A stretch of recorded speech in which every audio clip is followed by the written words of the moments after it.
And before we start, let me take this opportunity to greet you all, beloved members, uh, in the congregation, the blessed 5 years of togetherness as a community for the Lord. I want to thank you all. Oh, sorry, I thought this one is. Thank you, brother. I can use this.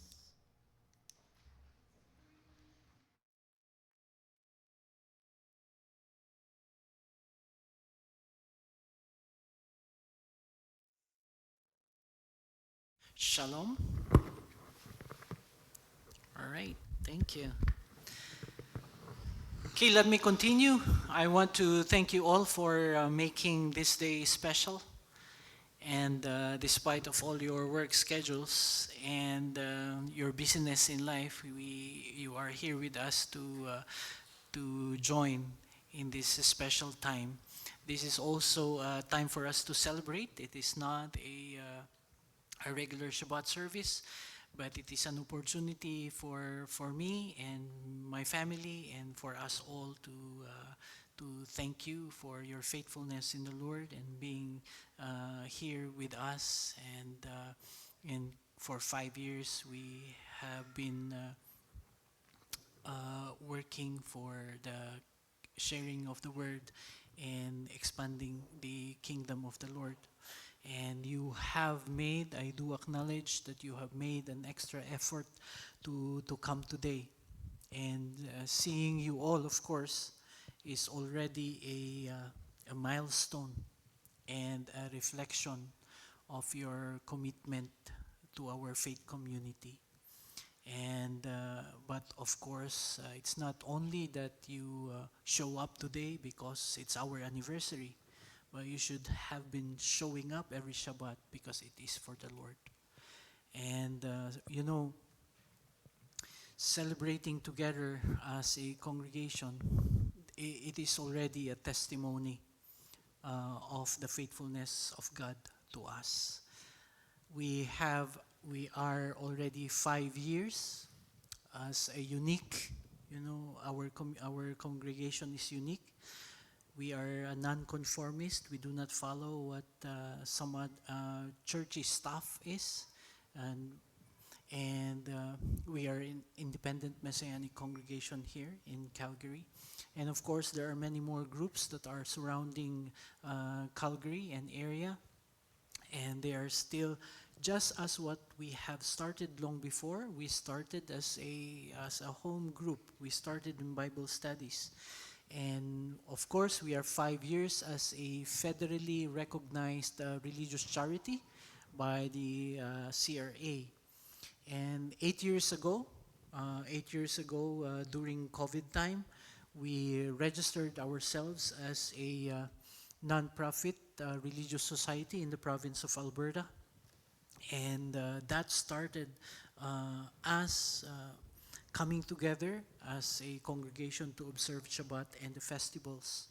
But 13 years ago, that was our humble beginnings. We faithfully started Bible teaching in our homes. And if you could imagine, Sister Rose in here, we started our Bible studies in prayer time in her house in Evergreen. That was more than 13 years ago. And we thank the Lord for her faithfulness. She's still with us and supporting our congregation. Celebrating together as a congregation, as I said a while back, is a testimony of the faithfulness of God. It is an opportunity for all of us to reflect on our lives and to reflect a year-to-year commitment of ourselves to the Lord.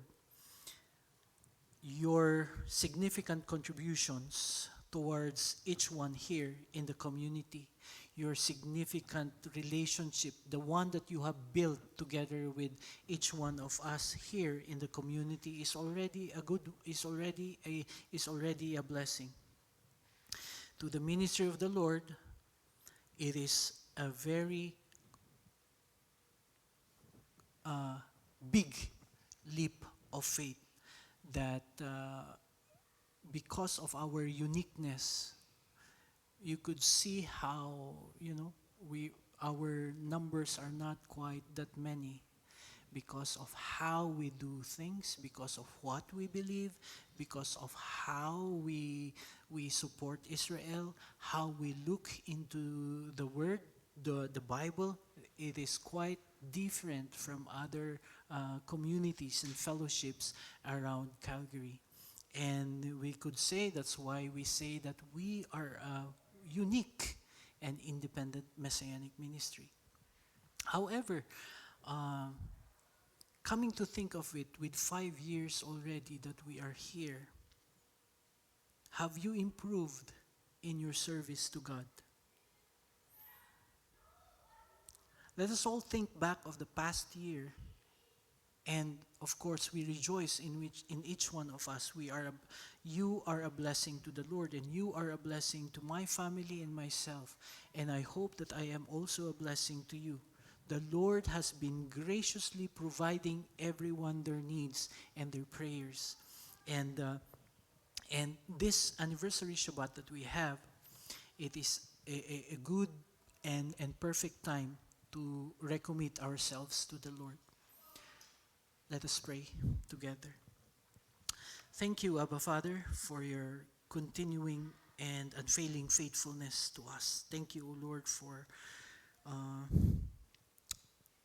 your continuous mercy and grace towards our families, towards our members, towards the individuals, O Lord, that come and support our Shabbat services. We acknowledge our journey and pilgrimage as a congregation and faith community for the past 5 years, and we recognize our struggles too, and the victories that you have led us throughout the years. In spite of our numbers, we have stand strong, and we are overwhelmed by your many, many blessings. And today, we ask that may you spiritually renew us, encourage us in our future endeavors for your service, for your ministry, as we grow together as a community. And we recommit ourselves in living out our faith in love, in service, and in sharing the good news of Yeshua Messiah. And this we pray in Yeshua's name. Amen. Today, we have read the peak of the story of Joseph. If you have been going along with us in the reading of our Torah scriptures, of our references, as we have been doing already for a couple of many Shabbats right now, we are going up to the end of our study in the book of Genesis. And there are only, I believe there are four chapters already that are not yet done. And however, in this chapter, this is the peak of the story of Joseph. And through the chapters of Genesis, we see here that we see the colorful story of Joseph. It is a multifaceted story and narrative in the scriptures. And in each Shabbat, we have unearthed fresh lessons. Chapter by chapter of the book of Genesis, we see significant lessons, practical lessons that we have gained. And we were introduced to Joseph as a young man who, of course, have another, as we have known, probably you have also watched the movie Joseph the Dreamer. But on the other side of those stories, Joseph also have another face, a face who is, we could say, a tattletale to his brothers. Joseph also about him being a favorite son, right? And because of his being a favorite son, we saw Jacob, his father, to make him a robe of many colors. And because of that, unfortunately, Joseph was not a wise young man. he brags about his colorful robe. He brags about his dreams too, right? He without hesitation, he shared and told to everyone about his family bowing to him. He said in one day he dreamt about the moon and the sun, about the stars. One day he dreamt about the bundles of wheat bowing down. And that is an attitude that uh, entails that his father's favoritism also to him infuriated his brothers to the point of hatred. Because they know the story, they know the dream, they know the meaning of the dream that their family would be bowing down to Joseph. Joseph, because of this dream, he was put on a pit and he was sold to Egypt. And then following this story, the plans and the purposes of the Almighty, we know already. It unfolds before our eyes when we read the following chapters. So now let me ask you a question. If you would choose a little brother, would you choose Joseph to be a part of your family?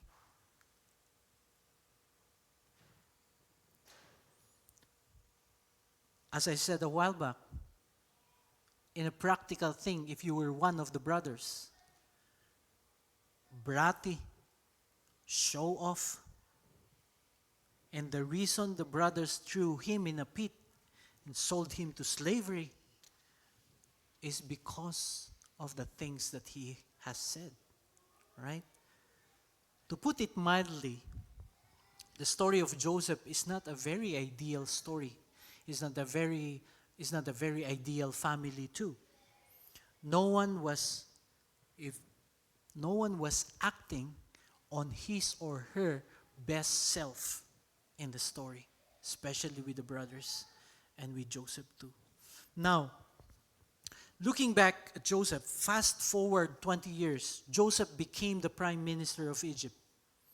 Because of the famine, Joseph's brothers came down to Egypt, and then they came to the court of Pharaoh. Joseph recognized them, but they did not recognize Joseph at all. Now, all of them in their current state, and they have already experienced the deep inner pain of their brother, acknowledging that they have sold their brother to Egypt. And now it came to the point that Joseph said, "Where is your little brother Benjamin? Is your father alive?" All right? Now we could call it today trauma. I believe that Joseph at the time has experienced a traumatic event when he was sold by the brothers, when he was removed from his father. For how many years he stayed in Egypt, that is a traumatic event too. Now, here is the turning point that made Joseph's heart turned from a cold, unsympathetic person who hides himself in a mask of being the prime minister of Egypt. And even, I believe, with those years that he is the second in command in Egypt, he is also hiding even from himself. Let us open our Bibles to Genesis 45. I'd like to invite you to open up with me in there, Genesis 45, verse 1 to 3. And let me read it, and you follow along. Then Joseph could not control himself before all those who stood by him, and he cried, "Have everyone go out from me." So there was no man with him when Joseph made himself known to his brothers. And he wept so loudly that the Egyptians heard it, and the household of Pharaoh heard of it. Then Joseph said to his brothers, I am Joseph. Is my father still alive? But his brothers could not answer him, for they were dismayed at his presence. I believe that this moved Joseph more than anything else. Remember when he said, is my father still alive? The brothers was dismayed at his presence. Today, many people live a life of pretense. A life that is lacking of genuineness. A life that is full of masks. A life that is not authentic. Many people are hiding behind a mask in a closet. Now, when Joseph heard Judah's defense and his act of teshuvah, when he heard Judah, that he had repented of what he did. When Joseph let him face the same familiar choice to discard a brother, right? The question is, leave your brother with me. And he said, no, let me stay instead in behalf of Benjamin, his youngest brother. Genesis chapter 44, verse 32. He said, for your servant became a surety for the lad of my father, saying, if I do not bring him back to you, then let me bear the blame before my father forever.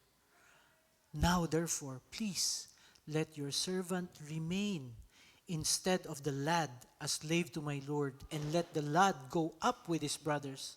For how shall I go up to my father if the lad is not with me, lest I see the evil that would overtake my father? See, in these words alone, in these verses alone, we see that the servant became a pledge of safety. Judah became a pledge of safety. There is a word for that, and in the Hebrew reading, the word is arev. Arev means a guarantor for his brother Benjamin. Now, you know what a guarantor is, right? Or maybe you have been already a stand-in guarantor to someone else before.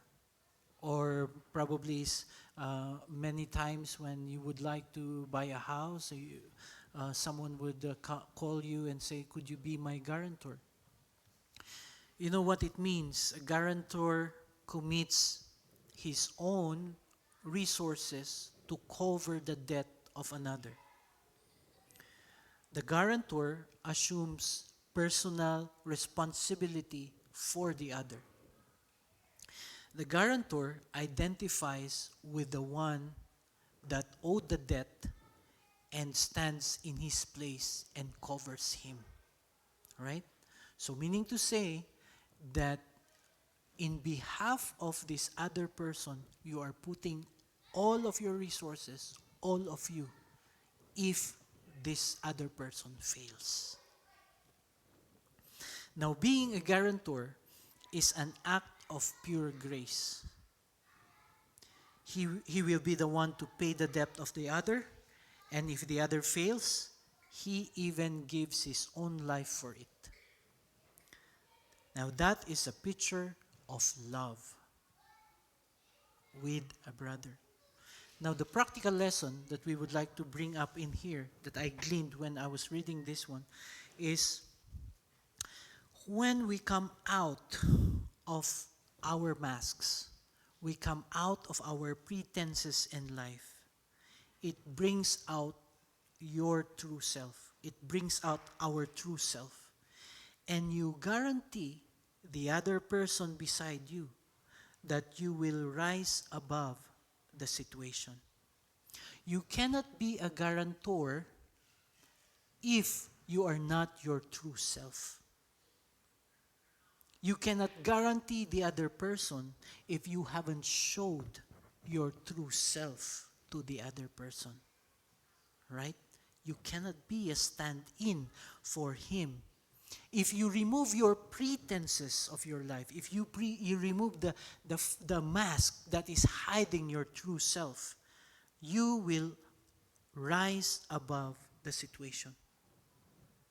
You will do the right thing, and you will pave a new chapter in the other person's life. You will be his anchor. You will be his body. And he will be, in all of his strength, is all in you. And I tell you, brothers and sisters, either when you be a guarantor for someone else, you open up new chapters in your life, and this community is a good avenue for you to do that. Your family, your friends, this community, when you bring out your true self, pure grace will overwhelm you. And there would be a change for the better for you. I know every one of us have gone through challenges in life. I know every one of us has gone through trauma one way or another. But because of those things, you have made it a point in your life that you are going to cover yourself because of those things. But a faith community is not like that. A faith community is an avenue for us that we remove our pretenses, we remove our mask, and be ourselves unto the Lord. When we do that, we take the risk and we bring out the best for the Lord. Only then, brothers and sisters, the same as with the brothers of Joseph here, only then they had truly had peace with Joseph when they accepted and asked and did teshuvah, when they've known that Joseph is the one that they are in front of in the in Pharaoh's. Only then, when we remove our ulterior motives that we are hiding, then we will have true peace in serving the Lord in the community. Now, significant points in our Torah narrative. Because of the events that we have read and the events that have transpired in here, number one, we read in the Torah that the whole house of Israel traveled and resided at Goshen. Right? They went down to Goshen. Number two, Jacob, Joseph, and Benjamin and all the brothers are now united. They had a reunion. What can we learn from those narratives? When they went down to Egypt, Jacob's sorrow was now replaced with joy. And he said that he is now ready to face death, as life is only a pilgrimage in this world, right? Chapter 47, let's go in there, open with me. Genesis 47, verse 8 to 10. Follow me with your eyes as I read it. And Pharaoh said to Jacob, "How many years have you lived?" And so Jacob said to Pharaoh, "The years of my sojourning, or the years of my pilgrimage, are 130, few and unpleasant, and have been the years of my life, nor have they attained the years that my father lived during the days of their sojourning." And then Jacob blessed Pharaoh and went out from his presence. Now, to Jacob, this earthly life is but a pilgrimage, but the real life is beyond. Now, we are all familiar with the song, This World Is Not My Home, right? This world is not my home, I'm just a passing through. Hebrews chapter 13, verse 14 says that, for here we do not have a lasting city, but we are seeking the city which is to come. Now, last Wednesday, I was invited to pray over for the wife of one of my friends, Joe. He is an elderly Hutterite, and while uh, I went to their colony to do some work. He said, Louis, would you come over my house and pray over for my wife? And the wife's name is Esther. Esther has pancreatic cancer, and she was brought home from the hospital a few weeks ago by her request to spend time with family before her last breath. And uh, I told the members of the family that gathered around there that, death is a door that opens to the real life beyond. King David, in our Haftarah portion today, right? In 1 Kings chapter 2, verse 1 to 4.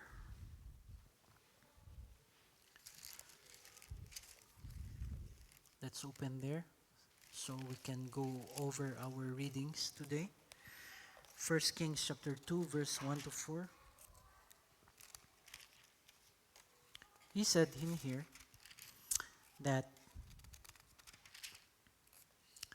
as David's time to die, it drew near, he charged Solomon his son, saying, I am going the way of all the earth. Be strong, therefore, and show yourself a man. This means to say that our life has a program.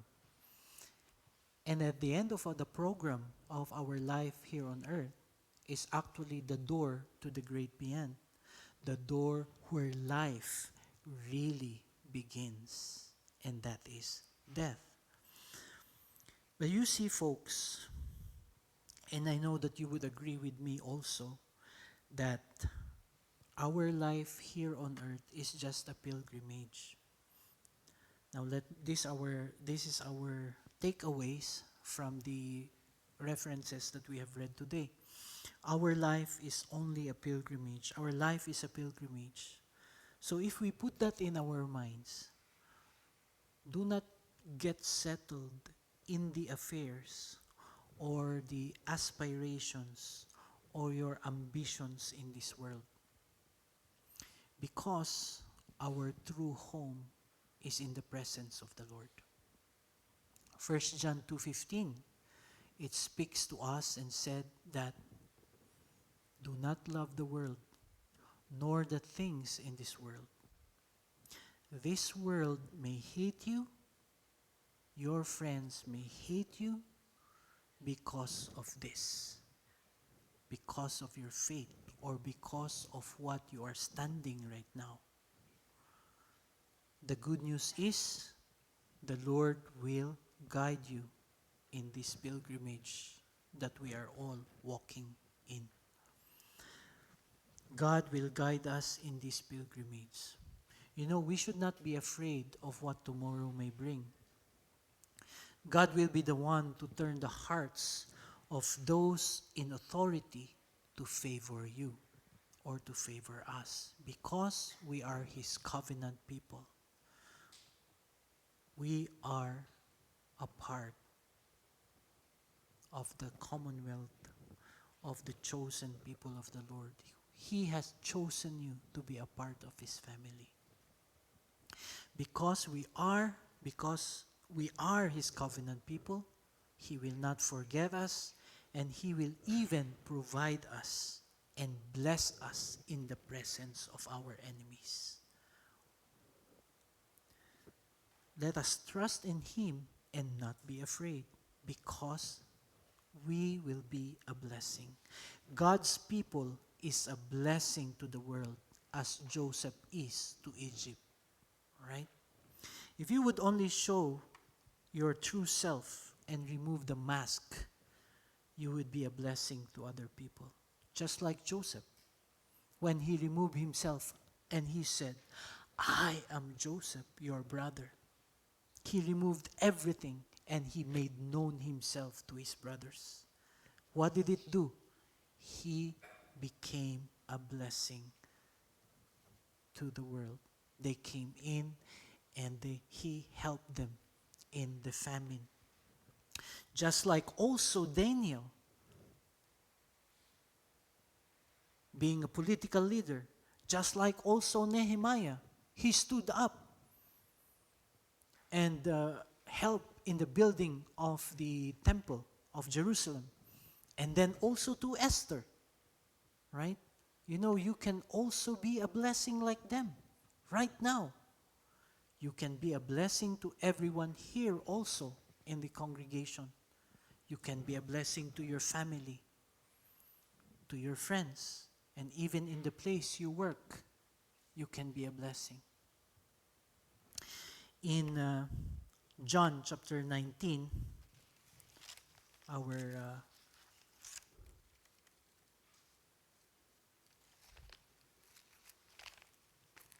apostolic writings reading today, John 19:28. Let me open that. What did it say? It is concerning the Lord. And now he said,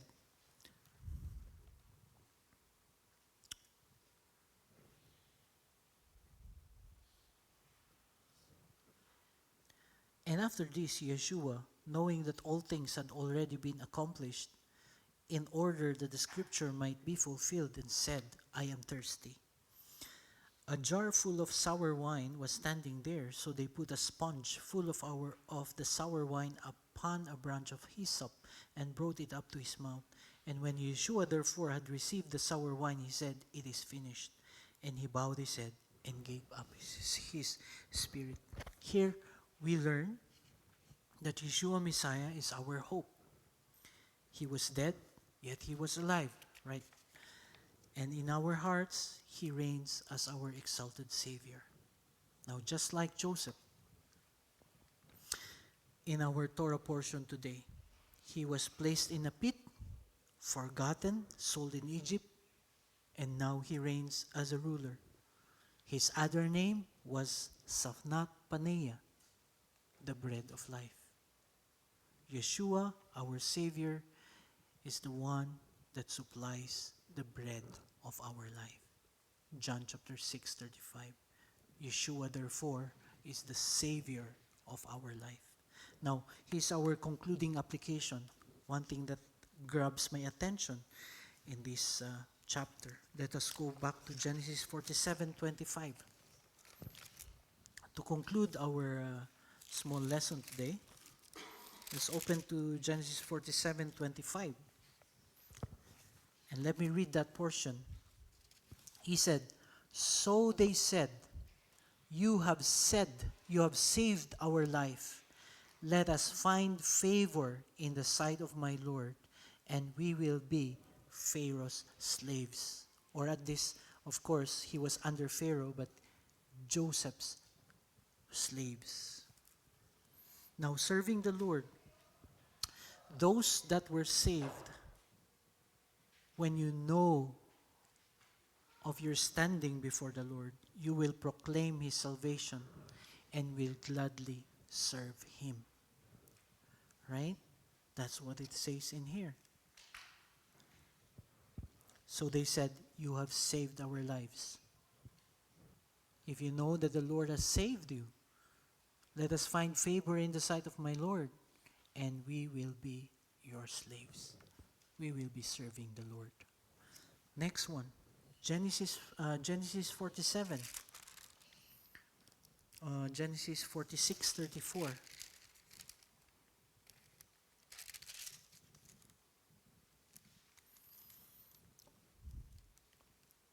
He says, "That you shall say, your servants have been keepers of livestock from our youth even until now, both we and our fathers, that you may live in the land of Goshen, for every shepherd is loathsome to the Egyptians." 47:27.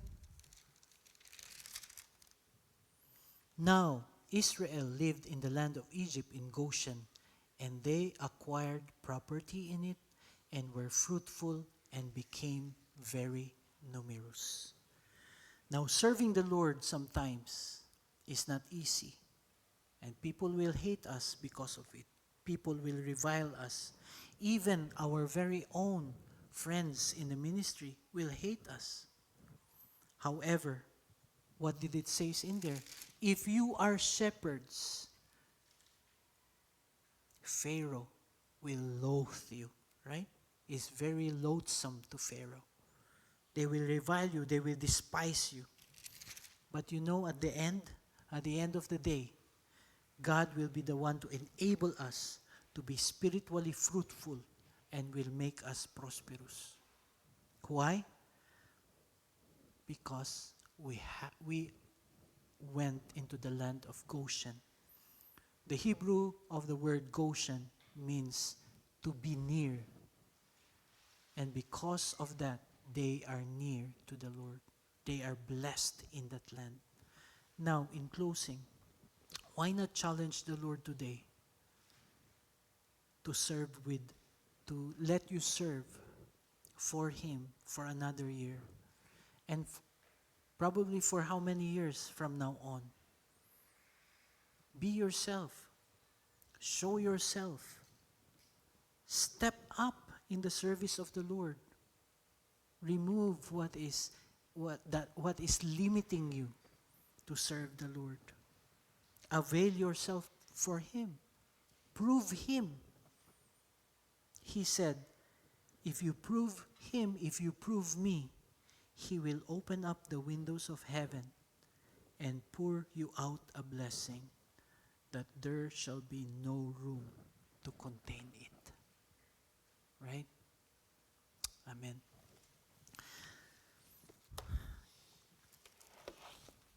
Father, may you be the one, O Lord, to bless us today and encourage, Father God, our hearts to serve you more for another year, for more years, Father, in this city. May you be the one, O Lord God, to remove the pretenses, O Lord, the closets, Father God, in our life. That we could bring everything in you and for you alone. May you be the one, O God, to let us cling to your promises and be able, O Lord, to serve you with all our hearts and our minds. Thank you, Father God, for today in Yeshua's mighty name. Amen. There is a song that is, if you could go to our Sidor, Lois. Let us sing, "This World Is Not My Home."